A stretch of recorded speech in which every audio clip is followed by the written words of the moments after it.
here at the Climate Action Museum. We're just going to give you a quick walkthrough, so when you come down here to downtown Chicago, you know what to expect. So come on in.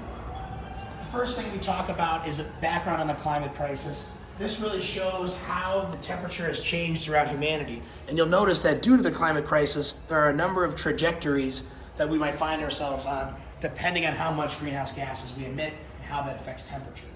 So if you keep going, you'll see a little bit about where we might expect Illinois to fall, depending on how much the Earth warms. And some of the higher emission scenarios, Illinois would have the same temperature and climate as southern Texas, which is pretty crazy to think about. We're already starting to move south a little bit more, and even our growing zones have changed. We're now in a growing zone that's further south than we once were. Let's keep coming through.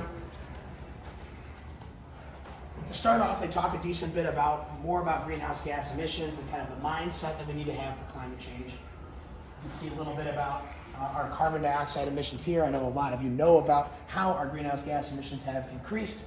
This graph gives a really good example not only of where those emissions come from, but how important natural gas emissions are. This was something that was really hit on during the Healthy Buildings Ordinance debate, how we need to really rein in those natural gas emissions if we have any chance of reducing our overall emissions. A few more things for you. We've got the transportation area that really focuses on how our American cities are built with a lot more sprawl. So we see that Americans drive a lot more. That'll be talked about by some of the interns and how that relates to our greenhouse gas emissions. And probably my favorite part of the whole exhibit is the comparison of the different facades that we have here. We'll talk a little bit later about how energy use intensity, that is how much energy you use per square foot, how that differs between buildings of different ages. And of these three buildings, it's actually the buildings in the 1800s that are the most energy efficient. Now to find more out about these topics, we're going to go check out what our interns have to say about some of these exhibits. Because American cities are more spread out than European ones, Americans drive a lot more. That's like a traditional neighborhood, just to give you an example. But Americans drive up to what this says 13,400 miles a year, which is crazy. That's more than halfway around the globe per year. Okay, so now we can see this in practice and how it is in Chicago.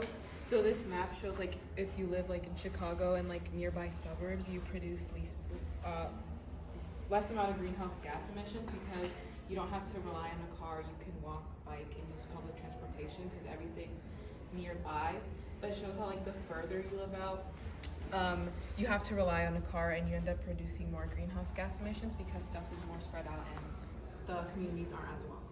In this exhibit, we learn about how energy use intensity is energy per square foot, and our buildings in Chicago from 1890 were a lot more energy efficient than the ones that we have now, and we have more like better for the climate buildings recently that have come than like the 1950s. So now that Rachel has given us an overview on the energy graph, we're going to be talking about how different buildings have different energy efficiencies. So first, we're talking about the Monadnock building, which was built in 1891.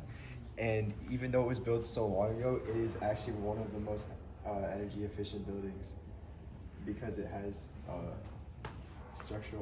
because of how it was built. And let's take a look. What do we notice about this that makes it maybe more energy efficient? It has a lot less glass and there's a lot more bricks. Now we'll compare the Monadnock building to this new mid-century modern 860 Lakeshore Drive. This 1952 building is mostly glass, so it's not nearly as energy efficient.